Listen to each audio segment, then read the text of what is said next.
downstairs? I mean, there's places everywhere. Well, good morning, everybody. I'm going to wake everybody up this morning.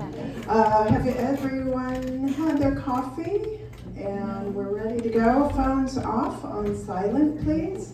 yes. And we are going to get rolling here. Rachel and I are so thankful for you to be here on January 2nd. We're ready to start off the new year with a bang. And we would like to thank our sponsors, which is the Museum of Natural History, which is Andrea's here. And then we also have Paragon, which is our mortgage. And then we have Portlamar Nursery, which has given us the beautiful flowers. So we thank them for sponsoring us. We are super excited for this year's lineup for our awesome educational seminars. And our first one to lead us off, Miss Karen Martin from Curated Transitions. Thank you for being here. Let's give her a round of applause. Thank you. Hi, everybody. Thank you for being here, and thank you so much, Rachel and Nancy. You have been invaluably supporting me for years, and I just can't tell you how honored I am to be here and able to talk to you all with such friendly, smiling faces. Can you hear me without this? Because this is kind of a small room. Can I put this down? Well, you have to talk really loud. Can you guys hear me? No. No? All right. Let's put this here. Senior group. Okay. Maybe we can turn it down a little bit. Yeah, let's turn it down a little. Rachel, there's a little knob there. Can that get turned down a little bit? How's that? Try it now. How's that? Is that a little less Yes. for you all? Okay. So I know why I'm here, but let's find out why you all are here. Does anybody want to volunteer why you've come today? Anybody? Alma? My husband has a room full of thousands of car magazines. Okay, well hopefully we'll get you some tips and tricks today. Anybody else? How about you? So I struggle with getting motivated to downsize. I did start about 3 weeks ago, but Yay. it just seems like the more I get rid of, the more I see that it's like they're hidden everywhere. I'm just like trying to downsize and feel more organized and for the new year. Oh, that's great. Well, maybe we can come up with some tips to help you all. Anybody else? How about you? Books. Books. Okay. Books. Oh, I know what to do with We have books. storage is filled with books. Uh-oh. The garage is filled with books. Oh. My husband is a retired librarian. Oh, wow. Okay. Anybody else? Yeah, we have Lewis, the book church. Well, anyway, welcome, and hopefully we answer some of your questions, and if there's any burning questions at the end, you can ask me those, but we're gonna just jump right in.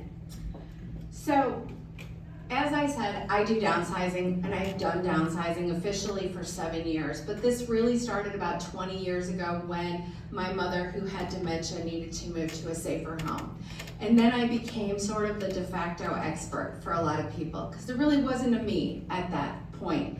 But now I belong to the National Association of Senior and Specialty Move Managers. I'm the only one in town, and we have a code of ethics, and it's actually a thing. There's an association of senior move managers. Who knew it? But we love to downsize. My whole team, I have Hannah, one of my project managers here, and we love helping our clients downsize because it really incorporates two of my favorite things, and that is problem-solving strategy and also helping people, because we fall in love with our clients. We definitely get to know our clients. I mean, we're in your underwear drawer organizing for you, so we get to know our clients.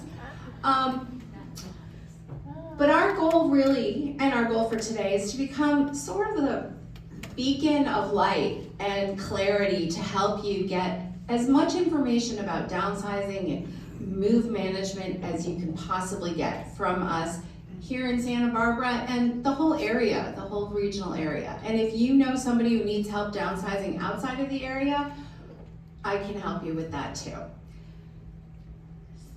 So does anybody feel like this guy when they think about downsizing? Like a deer in headlights, like you just can't move forward? Well, a lot of my clients tell me that they feel stuck and they can't move forward. And the reason why, I mean, you gotta cut yourself some slack. Downsizing and moving is scary. There's a lot of decisions to be made and compromises. I mean, your lifestyle is gonna change. You're gonna eat in different places. You're gonna have new friends. You're gonna have new activities. You might even wear fancier clothes. And does anybody feel like you have just the right amount of stuff right now in your life? Just the right amount? How many people feel like you have too much stuff? Yeah, and not enough help. But the good news is there is help. And we can help you with that decision overwhelm. So we're going to talk about the do's and don'ts, and the don'ts first, and they're really the pitfalls of downsizing. And they really came from points of pain that I've endured and points of pain that my clients have endured. So just bear with me a little bit here. I'm going to tell you about the don'ts. The number one don't, and there's pens on the table, you might want to write this down, it's really important. The number one don't is don't procrastinate the hard decisions for the easy ones. Make the hard decisions. And you know what I'm talking about. You know what I'm talking about. By the way, there's also surveys on the table, and I'll tell you about those in a little while too. But don't procrastinate. And sometimes it seems like we're doing the right thing to move ourselves along in our downsizing journey, but in reality, we are not really moving ourselves along. So I'll show you what I mean here. Don't they look happy, these guys? Okay, nobody looks that happy when they're moving. Nobody does. Those boxes have to be empty, and even if they had pillows in them, he wouldn't be able to hold them like that. So the first don't is, okay, except for me, I love moving, just so you know. I'm a weirdo, I love moving. It's fun for me. But the first don't is, don't attempt to do this all by yourself. Get help early. It is not for anyone of any age. It's labor intensive, there's a lot of decisions, and moving and downsizing is a lot, just a lot. Don't attempt to do it by yourself. The other thing is, and I think you touched on this, and I don't know what your name is, but I think you touched on this. Susie, don't feel like you need to go to the outer banks of your house to pull things down and review all the contents of your house. You can focus on the things that are close by to worry about, and then we'll handle the rest. But how many of you are concerned that you're downsizing to a smaller space and you know there's pieces that you've spent a good amount of money on and you don't know what you're going to do with those pieces, and you're kind of concerned that you're not going to get your money back out of those pieces? Anybody? Anybody have an expensive piece? I bet you know to the penny what you have spent on those pieces. But did you know that you can amortize the enjoyment that you've received out of those pieces? And when you do that, it hopefully will make it easier for you to let those pieces go. So, and I'm going to show you what I mean. Let's say, for a round number, you have this beautiful dining table that you've had all your friends and family over for 20 years, enjoying that beautiful dining table, but you know you just can't take that with you to your new house. It's going to be too big. And you can do, it's a simple math problem. You just take the $1,000 that why don't you come sit up here, everybody? Don't sit in the back, come sit up here. You know that you spend $1,000 on that dining table and it's 20 years old. So just divide that by 20 years. That's $50 a year that table costs you to own. $50 a year of family dinners, and maybe you did your taxes on the table, or maybe you wrapped your Christmas gifts on that table, or you just pass by it and you think it's really pretty. But for $50, wouldn't it be nice to let somebody else have that table? It's a lot easier to let that go if you don't focus on the $1,000 that you spent on that. And then I'm willing to bet somebody in this room, at least somebody, has small batches of donations that have been riding around in your car waiting to get dropped off at charity shops, and maybe you even take them out of your car when you get your car washed and put them back in, and you still forget to drop them off at charity shops. Well, we love that everybody here in Santa Barbara is super charitable. We love that. But we think that your time is much better spent making decisions at home. So we recommend that you put a box in each room and drop your donations in. Just drop them. And don't think about them. Don't trip over them. Put them in the side of the wall. But put them aside, and we'll get them picked up at the end, or you can get them picked up at the end. I'll give you the names of people that can come pick up your donation. And then you spend all your time and energy making decisions at home, because there's a lot of decisions, and we're going to talk about those. This is for Lamar, the books. So, moving books around is not for mere mortals like you and me. Books are heavy. Books have dust. People, I mean, that woman who's holding those books, she's breathing all the dust. And that can cause asthma. So we recommend that we have places for books and we have people for books. Leave your books on the shelf. Pick the books that are super important to you and set them aside, and we'll have the rest picked up. If there's a valuable book, we're going to know about it, and we're going to make sure that those books get attended to. But it's really best to leave the books for professionals, especially when you're thinking about making a move. Just leave them there. We'll deal with them. And there's just a couple more do's and a couple more don'ts that can really impact your downsizing journey. And number one is choosing the least expensive mover works out about 50% of the time, and you don't want to be in the other 50%. I could tell you stories that will curl your hair. And then they're not really the least expensive mover. But we know who's doing good work in this town, and we can refer you. And in fact, there's a sponsor today. Lodestar Movers is one of the sponsors from today, and they're doing great work in this town. But we can refer you based upon what your needs are to the right mover in town. We work with all of them, we know them all, and we're happy to share that information. Also, we all have this. Low value items. Don't move low value items. They take up valuable real estate in your new home. Don't move those. And you're probably wondering, well, what is a low value item? What about obsolete electronics? How many of you have an obsolete cell phone or laptops or desktops or old clocks that don't work? All of those things just take up valuable space, and they're usually heavy, and they're probably tripping hazards. So we know how to pull the data off that you are looking for. Maybe you've got photos from trips or other things, and then we'll get them wiped and recycled, and let's just deal with those later. You don't have to worry about them. What about food? Are you planning to have as much food in your pantry when you downsize? Eat your food now before you move. Eat your food. And if you don't want to eat it, we'll donate it to the food bank if it's not obsolete.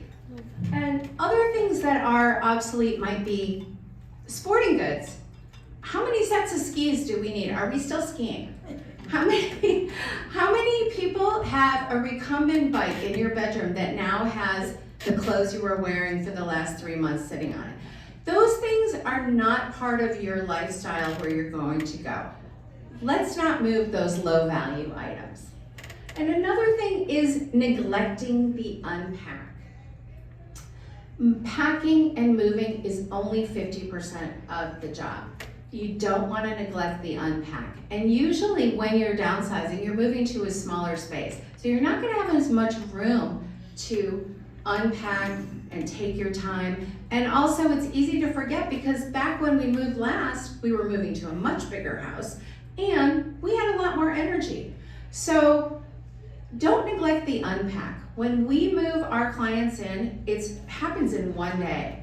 Everything is unpacked and put away, and all of the packing material is removed. There's no tripping hazards. There's night lights everywhere that there should be, in the kitchen, in the bathroom, in the hallway. You know where everything's labeled. The cabinets are all labeled. You know where your glasses are. You know where your coffee is, your bed's made. It's all ready for you to enjoy your new home, just like you've lived there for years. The pictures are hung. It's fantastic. Okay. Some of you may already have storage units filled with delayed decisions. And if you do, now is a great time of year to get after those. But many times, and if you don't, this one's for you, many times our clients find out that they have to release 80% of their belongings. And when they have to release 80% of their belongings because they're moving into a much smaller space, it can be so tempting to just put everything in storage and deal with it later. But this is a terrible idea because it uses up so much resources. This is an actual photograph from a job that I did a couple of years ago. This client, she was lovely. She had this storage unit for 10 years off of Patterson. 10 years that she would admit to at $600 a month. That adds up to $72,000 for those of you who want to do the math. That's a lot of money, and in the end, we had to haul away everything except for a tiny percentage which went to donation. She took nothing with her. So please don't, it's tempting, but don't do it. Don't delay those decisions. We're gonna help you work through everything and help you process everything. You'll feel good about these choices. We're gonna hold your hand. And trust me. And I just will touch very, very quickly that self-storage is not the monster I just made it out to be completely. It does have its uses. And if you are tempted and you really can't see why it's a bad idea, give me a call and we'll talk it through. I'm happy to help you make that choice. It can be used in very minimal sense. Let's talk about the do's, yay. The do's are really the best practices. And I'm gonna tell you, this is the other thing to write down, probably the most important tip of the day, is focus on the things you wanna keep and not the other way around. Focus on the things you wanna keep, what fits in your lifestyle, and not the other way around. Start early and focus on what you wanna keep. It's very joyful. Now, this little circle up here is not my new logo. It represents all of your belongings. And the yellow part is the 80% that you're not gonna keep. And yeah, it's gonna require a little bit of brain power, a little bit of your attention. But the blue part, which also is my favorite color, that's why I chose it, is the 20% that you are gonna keep. And that's where we really wanna focus all of your attention on, is the 20% of the things you wanna keep in your new lifestyle, your next chapter, your next story, really. Focus on the things you wanna keep, don't get bogged down with what you're leaving behind. Now, when you're planning to make a move, ideally, you wanna know where you're going. And the marketing directors of senior communities and real estate professionals will give you a very loosely measured floor plan so you can somewhat picture where you wanna go. But a senior move manager will go, or maybe, I don't know if they all will, but we will go to your new home and measure every inch, every space. And not just the floor plan. We're gonna measure things like Hannah will tell you. We're gonna measure things like how low the windows go, how the outlets are placed in the room. We're gonna measure how wide the drawers are in the kitchen and how many cabinets you have in the kitchen and how deep they are. We're gonna measure where the cable hookup is. And Sometimes, and how the doors open, either in or out, or if they're pocket doors, those are important things to know about. Also, another thing to really know about is where's the thermostat? It's always in the wrong place. The thermostat is always where I want to put a bookcase. So we want to know where the thermostat is, as it impacts where you're going to put your furniture. And then we're going to go through all the pieces you want to take, and we're going to put them in the floor plan, because you want to know that everything you want to take fits before you move to your newly downsized property, your newly downsized home. And the reason why is because you don't want to get there on move day and having moved your king size bed in only to realize the closet door doesn't open. Now's the time to focus on the things and place them on paper in your new home, on your floor plan. And that's what a senior move manager will do for you. And when we move our clients, they don't want to move into a vanilla hotel room. They want to have their personal belongings, their personal story, the things that tell their story with them and featured prominently. And so we will help you figure out what is the most important piece. What are the 5 most important pieces? What are the 30 most important pieces? And we're gonna make sure they're prominently featured in your new home. We're not gonna take all of those pieces and feature them, but we're gonna take a lot of them. And when you are in your new home, it's gonna feel like home. It's gonna feel like home from the first day. And if there's other things to consider, like maybe artifacts, like maybe you inherited a big picture from your mother and you know it's not gonna fit into your lifestyle, we have ways to archive those things, and you can let them go, but you'll have a digital copy, a digital resource to refer to for those things. Maybe your kids' art, or maybe you have a lot of photographs from your past, and we could have them digitized. We could box them up and send them to your kids. There's a lot of things we could do with those things. And then also here, we should probably talk about vital documents. I have a list, a whole sheet about vital documents. I'm happy to email it to you, but I brought some with me, and ask me at the end. We've got a whole list of vital documents that you should either keep or you can dispose of, and what should be shredded and what doesn't need to be shredded and stuff like that. There's a couple of rules of thumb that are here to help you get into the joyful mindset of focusing on your 20% that you're going to keep. And this is the 80-20 rule. And most downsizers have only space for about 20% of your current belongings. Now, that's just an average. Some people, you look horrified. Some people have to get rid of more. It just depends on how much you have. And some people have room for everything. It just really depends if you're well-appointed or if you're more of a minimalist. But you should be in that mindset. So we want you to picture your favorite reading chair being featured prominently in your living room. It will show up a lot better than it does now with all the other furniture. It'll be featured. Or that beautiful green sweater that looks amazing at dinner. You're gonna look amazing in that green sweater. So you wanna focus on picturing yourself in your 20% of what you're keeping. Think about your next chapter that way. And then we have a 2-parter. This is a really important one. This is the 3-foot rule. And when I meet my clients, I'm really focused on what is around them, where they spend their time. What is within arm's reach, within 3 feet? We're gonna take those things last, and we're gonna unpack them first. And I'm talking about things that are next to you where you sit and you watch TV. What's on that table? Is this your best reading lamp? Is your knitting next to you? What about your favorite book? What about on the bathroom sink? What's in the dishwasher? Things like that.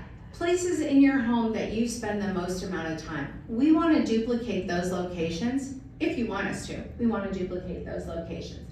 But then on the flip side, the 3-foot rule, if you have items in your home, and we all do, Susie, have items in our home that we haven't seen in years, and maybe we don't miss them, but we know we have to deal with them. Well, if they're not really being used, the chances are you don't need them. And I'm not saying you should just forget about them, although you could walk away from everything. You're not gonna miss them. We're gonna help you process them. We just want you to be reasonable about them. And it's pretty easy to let those things go once you realize they don't need to take up valuable space in your new home or your newly downsized space. And many of us receive gifts and we feel obligated. I've had clients tell me, I can't give that away. I can't donate that. That was a gift. What if they come to my house and see that I don't have it? But I'm here to tell you, I'm here to give you permission. They're never gonna do that. Nobody who is kind enough to give you a gift is going to be looking in your drawers for that gift to see if you're using it. I promise you they are not. They have forgotten about it. They're happy that you said thank you. That's your only obligation, is to say thank you.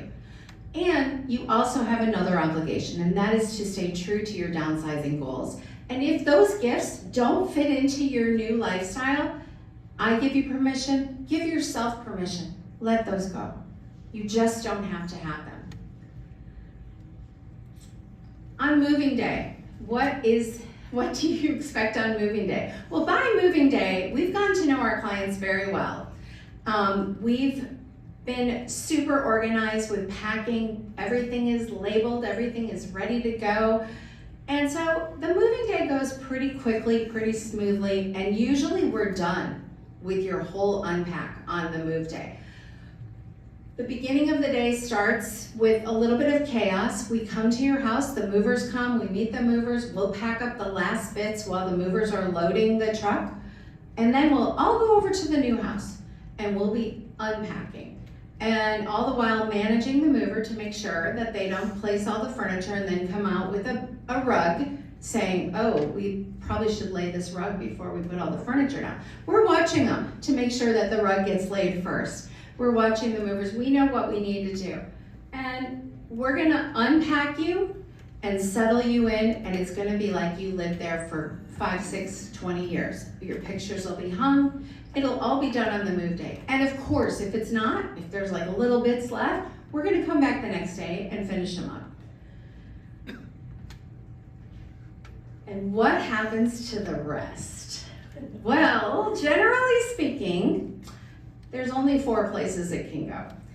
And everybody has stuff that can be sold. If you want to sell your items, maybe if they can be consigned, we have a very, very close relationship with Moving Miss Daisy in town, and we do a lot of consignments there with our clients.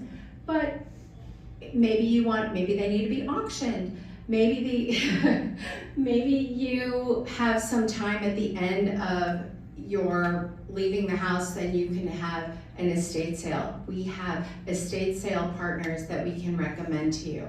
And also, when we make these recommendations, just so you know, Curated Transitions does not get any cuts or kickbacks or commissions. We don't mind if you choose our recommendations or you don't choose our recommendations, but we're here just to solve your problem. We feel that it is a conflict of interest for us to take a cut of any recommendations that we give you. So you can feel good knowing that we're just here to solve your problem. Then the rest will be donated and given away. And we like to have the donations picked up because it's a much more efficient use of our time. We have the right people to pick up the donations, and they do it the first time. It's not just like we'll have somebody come and pick up and go, well, we take this and we don't take that. We don't have time for that. We have the right people that are gonna pick up and take it all. And then we have haul-away services, and then we have metal recyclers. We've got a problem solver for every situation.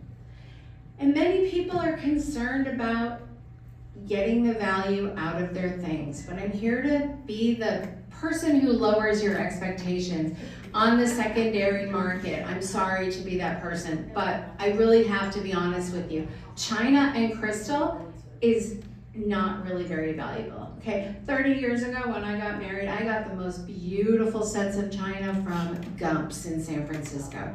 Beautiful. And it's worth about $10. $10 for a box of 12 place settings, okay? That is what it's worth. And I donated that, I gave it to the Assistance League.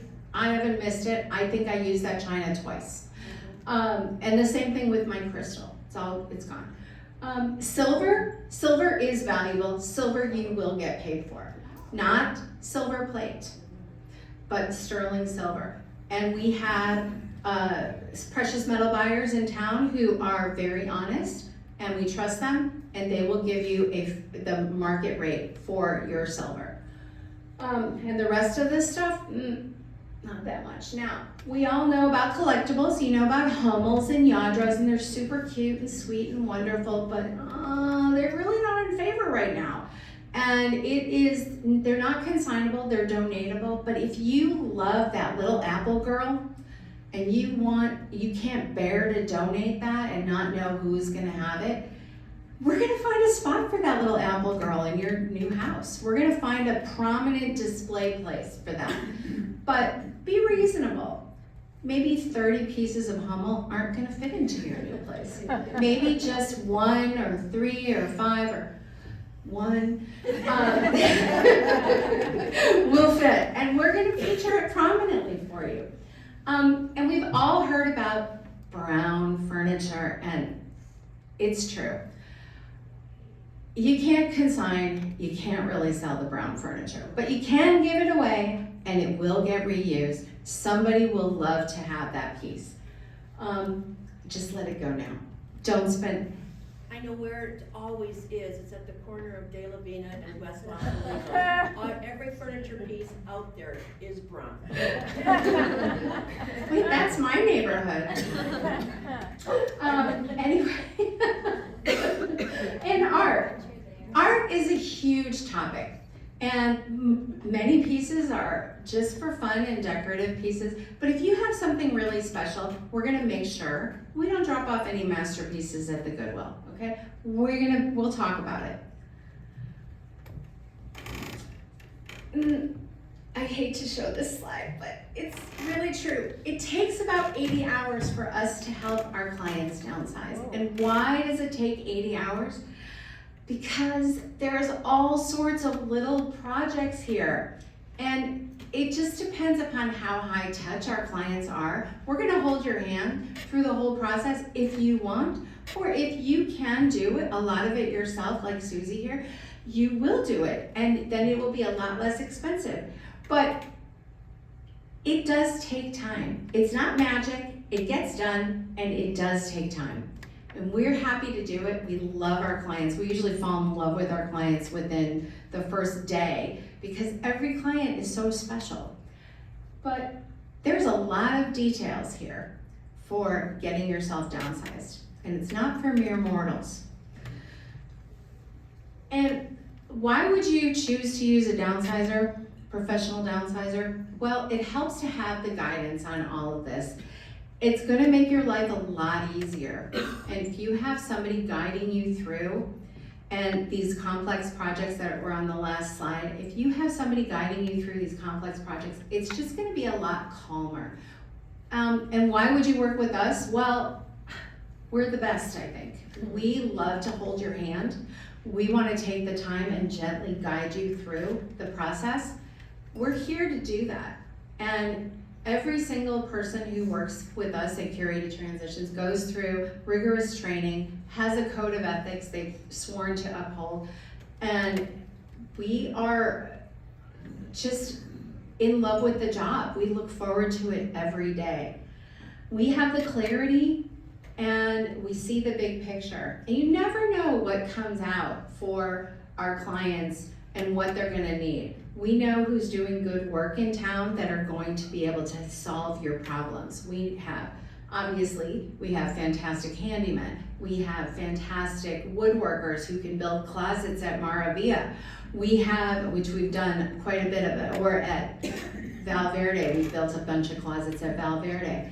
But there's no one-size-fits-all solution.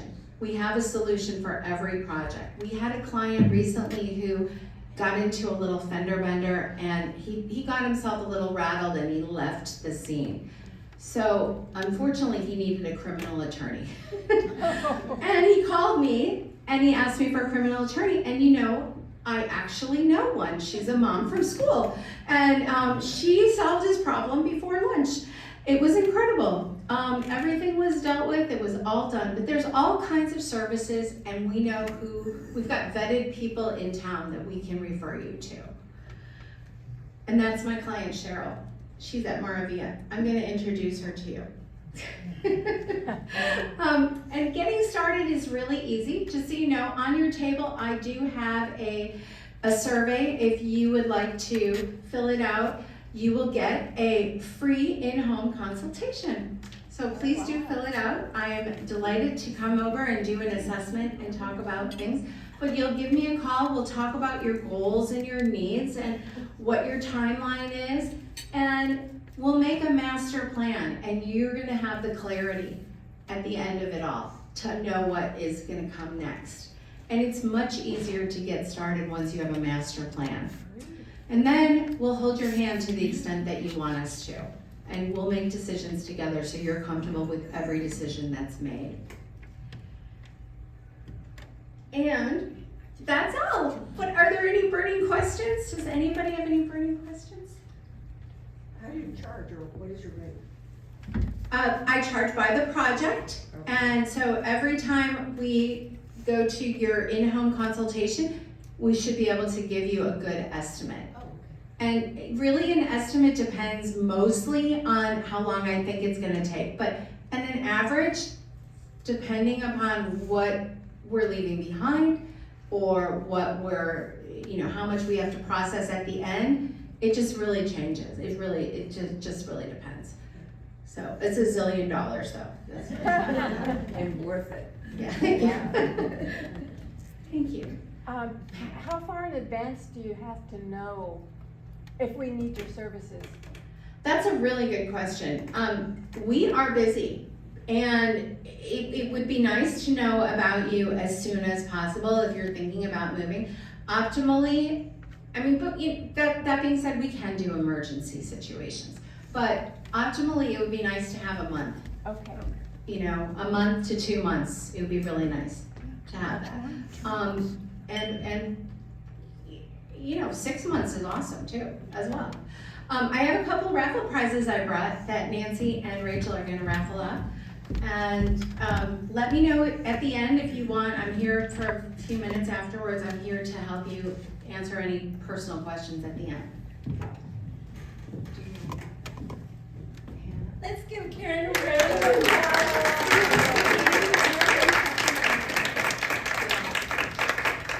And Karen, would you like to pick the raffle winners for these beautiful bags? Sure. Yeah, these bags are fantastic. Okay. So first one goes to Jeannie. Yay! Now you need another bag. Yeah, right. Yeah. Trying to Congratulations! And the next one goes to Andrea. Yay! Yay! And then we also have a beautiful raffle basket over there. You should pick. Nancy, ready? Oh, let's get you out of here. Uh-oh. Susie! It's right over here. Yeah. More things to take home, Susie.